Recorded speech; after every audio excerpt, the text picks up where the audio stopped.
Trying to find your happiness this winter? Let Fiji Airways fly you there direct. Whether you're sunbathing or snorkeling, dining or dreaming, you'll experience legendary Fijian hospitality. Expect the warmest of welcomes in this Pacific paradise. Unplug, unwind, and relax in your happy place. Fiji. Get great deals on direct flights to happiness at FijiAirways.com. That's FijiAirways.com. You deserve this. Go from here to happiness, flying direct with Fiji Airways. My brother-in-law died suddenly, and now my sister and her kids have to sell their home. That's why I told my husband we could not put off getting life insurance any longer. An agent offered us a 10-year, $500,000 policy for nearly $50 a month. Then we called SelectQuote. SelectQuote found us identical coverage for only $19 a month, a savings of $369 a year. Whether you need a $500,000 policy or a $5 million policy, SelectQuote could save you more than 50% on term life insurance. For your free quote, go to SelectQuote.com. SelectQuote.com. That's SelectQuote.com. SelectQuote. We shop, you save. Full details on example policies at SelectQuote.com/commercials. Educate, empower, enable, impact. Thank you for tuning in to That Will Never Work podcast, where we share inspiring information and personal experiences related to business and the entrepreneurial journey from those who are leaders in their respective field. Now, here's your host, author and business coach, Maurice. Thank you, everyone, for tuning in today. Thank you for tuning in to That Will Never Work podcast. I have a great person, a thought-provoking individual. I'd love for you to catch up to him on his social media, websites, and things like that. And so he has started he has helped nearly 20,000 new businesses and nonprofits, along with his business partner. Led to multi-million-dollar businesses through an exceptional extended growth phases. You know, one of the things that I'm only going to stop there with his bio, because I really would like for you to go to his website and kind of dig a little deeper into what he's talking about. Just that little bit of information. I hope that it encourage you to go find out what this guy's got going on. So I'm going to introduce to you today Mr. Scott Ritzheimer. Scott, thank you very much for coming on today. Maurice, what a pleasure. So excited to be here. I'm very excited about the conversation we're about to have. Cool. So, in our pre-show, we did talk about, what we would like to kind of bring to our listeners today, right? And so one of the things that I want to talk about, again, everyone go to his YouTube and understand where this question is coming from. What do you mean by quality in the face of complexity? What is that idea for those that are facing any challenges today? Yeah. I mean, the one thing that really defines success, the one real predictor of future success, I have found is it's not exactly what you think. It's not a lot of sales. It's not great people. It's not even a great product. It's the ability to deliver consistent quality in the eyes of your customer. And that's really important. And what happens is, especially as things start to get complicated, as a business succeeds, we think it's up and to the right. We think it's wonderful. We think it's just better, right? And what you realize pretty quickly is the numbers might be ticking up, but if you look at every dial inside the organization, it's getting more and more complicated. You used to have no employees. Now you have 4, 5, or 50. Right. You used to have, one client and it was your mom. And now you've got like 500. The numbers don't matter, but you get the point. Like you used to have one product or service. Now you've got 15. Right.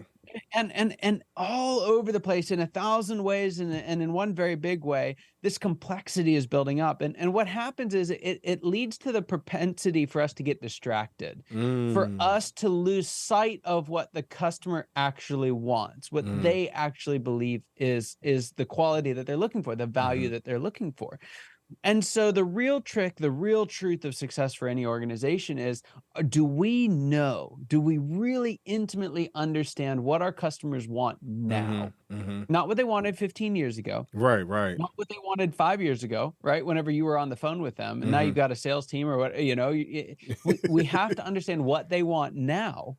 And we have to be able to consistently deliver that quality, no matter what the complexity is that we face internally, or now more than ever externally. Right. There's so many things that are changing. I was just on a show. Actually, I think I just had someone on my show, and he's like, it will never be less complex than it is right now. The rate of change will never be slower than it is today.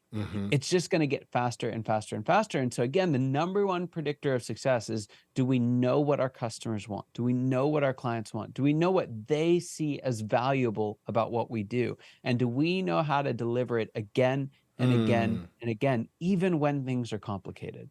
So when you think about change, because that's one key factor that people don't know how to adjust, right? So when you come across a situation where it's hard to maneuver in that and keep up your level of quality, I know I find for myself, because again, I'm 47 years old, I've been through a whole lot, so sometimes change even for myself, old, young, old, if you will, so, even with that change, is all, sometimes hard to pivot, if you will, especially for those individuals that feel like ageism comes into play or things like that, and they feel like technology, they don't, it doesn't work with them or whatever. So how would you suggest for someone to even get over just that little type of hump like that? Maybe just technology or something like that. Just use it as an example. Yeah, I mean, I think technology is a good one, because it's usually not the technology that's the problem, right? For example, yes, technology is changing what we do, and technology may be shaping your industry dramatically, but it's usually not the solution. It's usually just an accelerant, right? Even when you look at AI in and of itself, it's nothing if you don't know how to prompt, right? Right. And so when it comes to technology, it comes to a lot of those things. Some of that is, we blame a technology, we blame a transition or a change outside of us, and it's really us. And we've got to decide, and this is particularly true for entrepreneurs, no one can tell you that you need to change. Right? No one can tell you that what you're going to do isn't going to work, right? Even coming back to the name of the show, founders in particular, they have to believe it themselves. And so the question you have to ask is, if there's change coming, it's, what do you want to do? You don't have to change. You might not be in business next year, but that's a valid choice. If you don't want to change, if the change isn't worth it. For instance, if you had to, let's say there was a change in the industry and you had to violate your integrity to do it, right? You don't have to change. You don't have to violate your integrity. It may put you out of business, but it's worth it, right? So when it comes to any change, big or small, no one can convince you that you need to change. You've got to decide what's best for you and your vision for the organization that you're leading. And so when we do that, when we make that decision, when we recognize life is not something that's being handed to us, it's a series of choices that we get the privilege of making. It makes it a lot easier to embrace change, because then it becomes our idea. Right? If I got to do something that's uncomfortable for me, but I decided to do it, you give an entrepreneur something uncomfortable, but they want to do, they're going to get it done, right? Like, there is no group in the world that is as motivated by what they've decided to do as founders and entrepreneurs. But you've got to decide yourself. So with that idea, what's one of the things that you find that founders or entrepreneurs, where they get stuck? And how can they get themselves unstuck in a certain situations? Because change is one of those things that can get people stuck, right? Yeah. So what other things do you find entrepreneurs or CEOs coming to where they get stuck, and you kind of help coach them through it?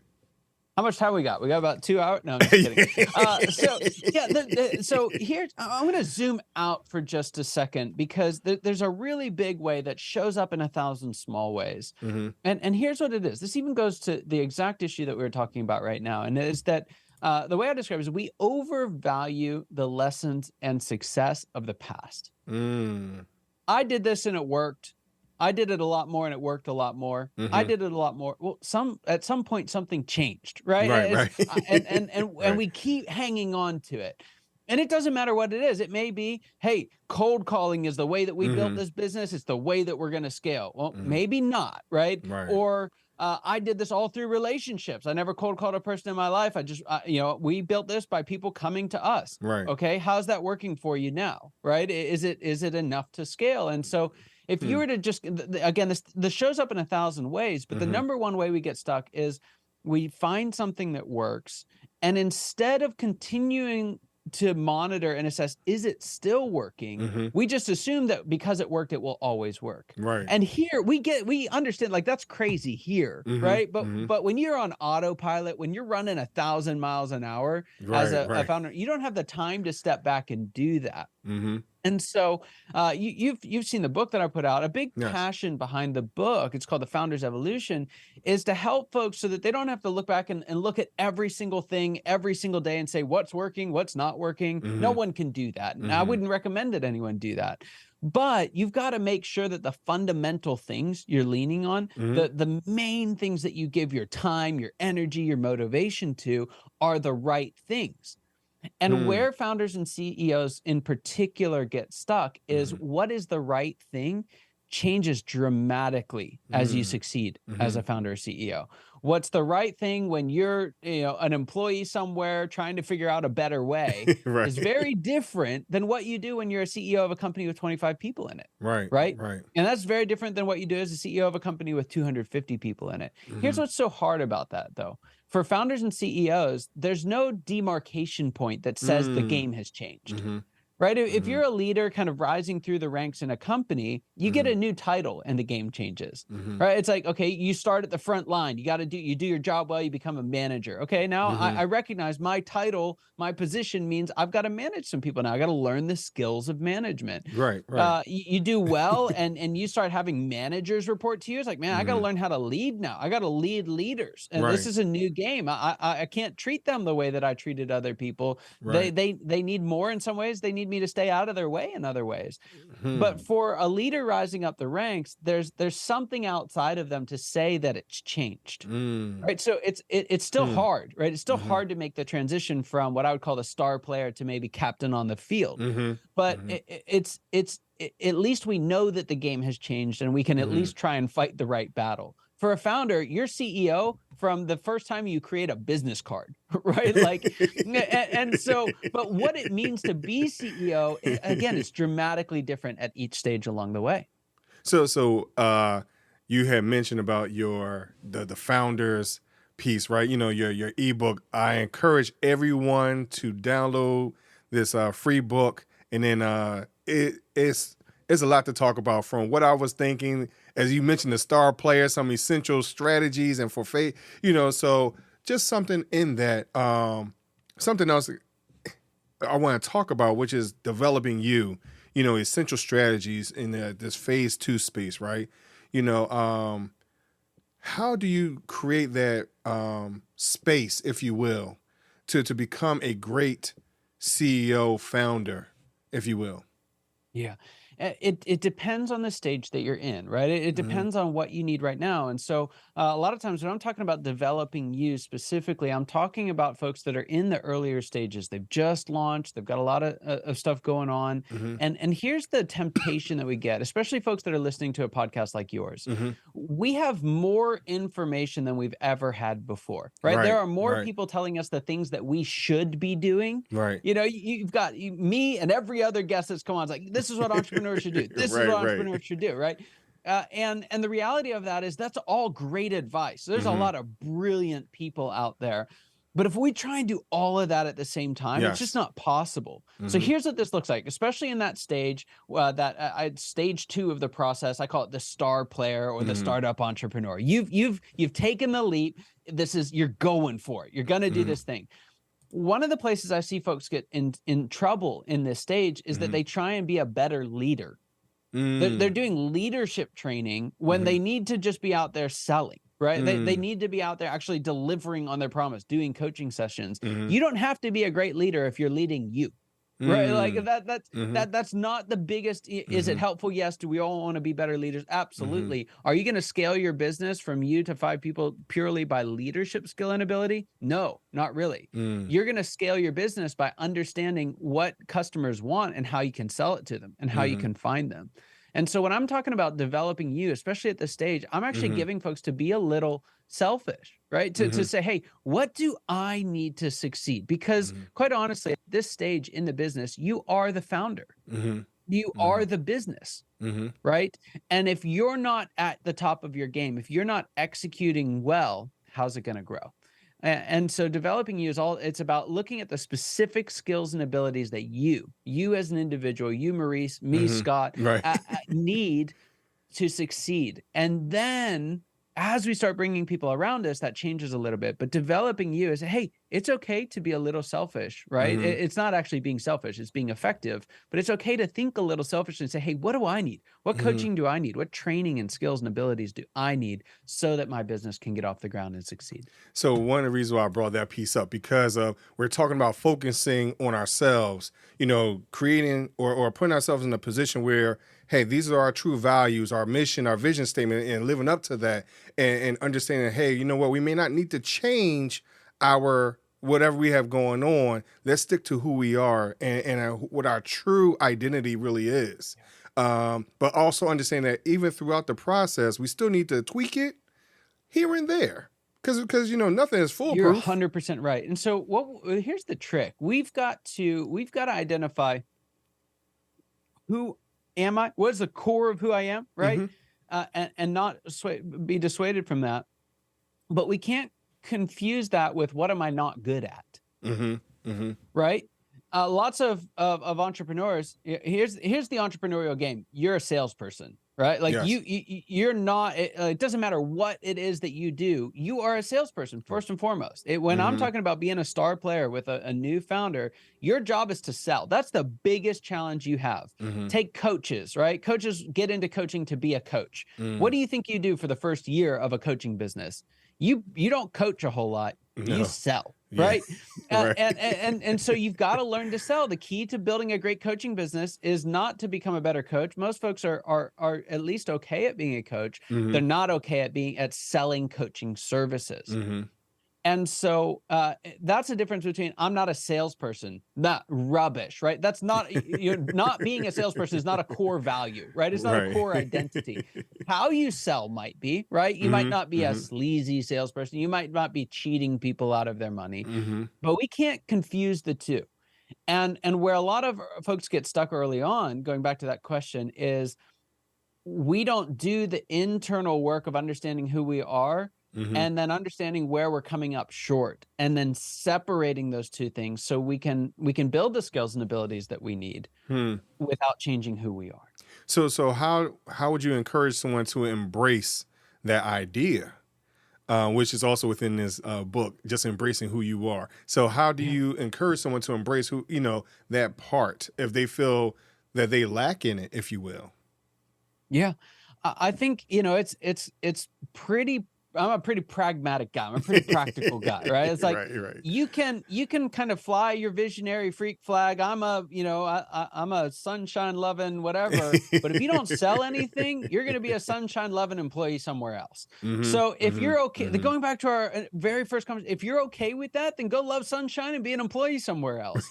But if you want your business to succeed, you gotta sell something. If you want your business to succeed, when you sell something, you gotta follow through on it. You have to deliver consistent quality. And so if you're sitting there thinking, oh, that's not really me, then you've got a choice to make. You either make it part of you, right? You either say, hey, I'm not a natural salesperson. Sure, fine, that's great. I'm gonna learn how to sell. I'm gonna become an awesome salesperson. Because that's what I need to do to achieve the vision that I have for my organization.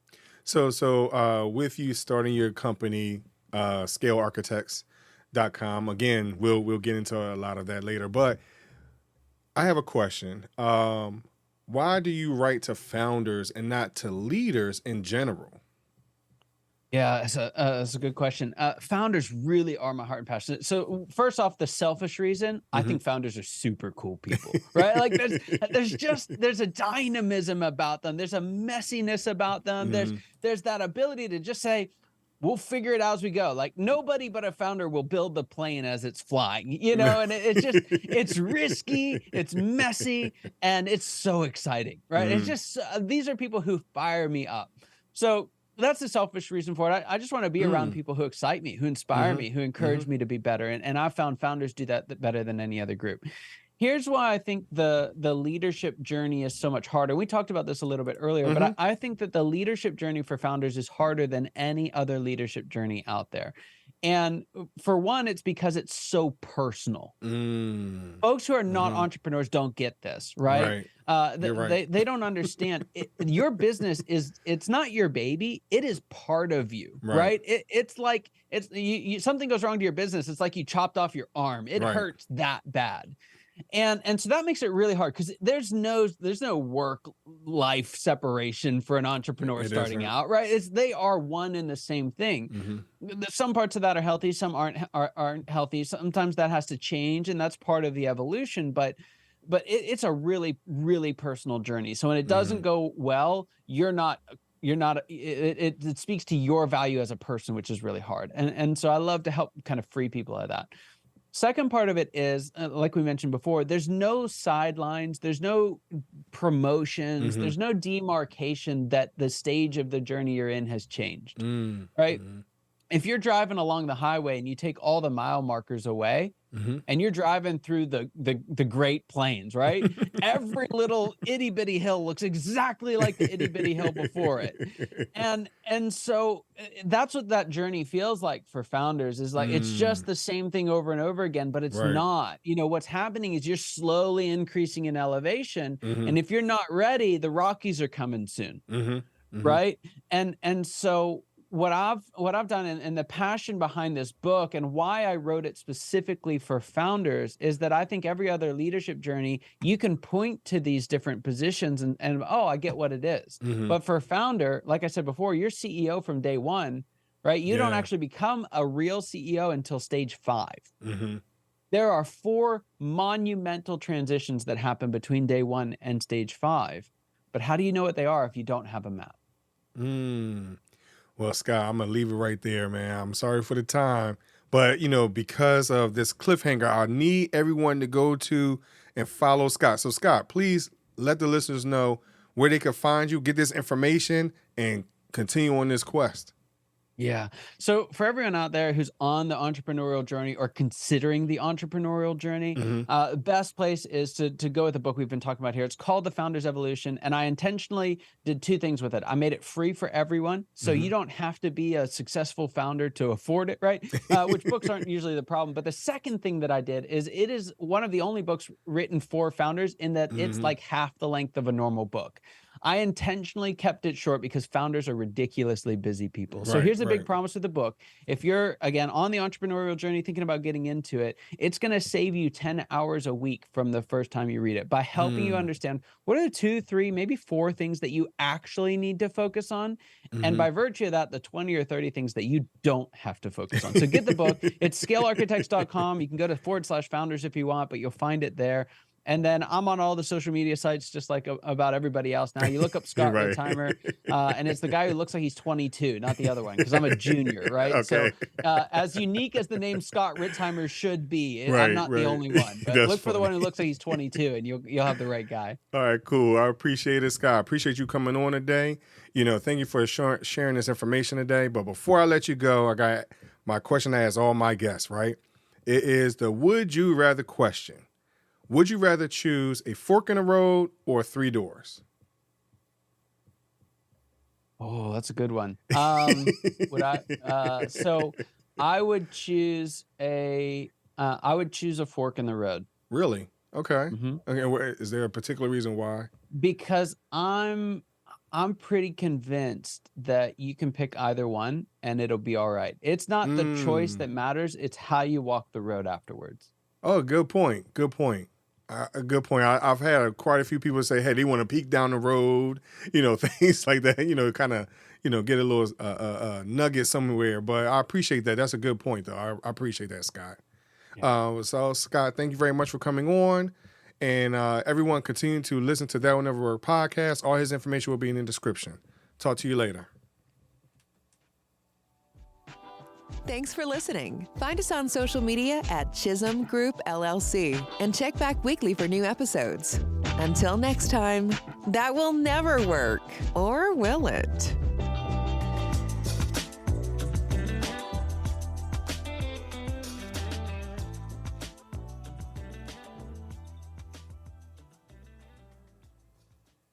For the ones who get it done, the most important part is the one you need now. And the best partner is the one who can deliver. That's why millions of maintenance and repair pros trust Grainger, because we have professional-grade supplies for every industry, even hard-to-find products. And we have same-day pickup and next-day delivery on most orders. But most importantly, we have an unwavering commitment to help keep you up and running. Call, click Grainger.com, or just stop by. Grainger, for the ones who get it done.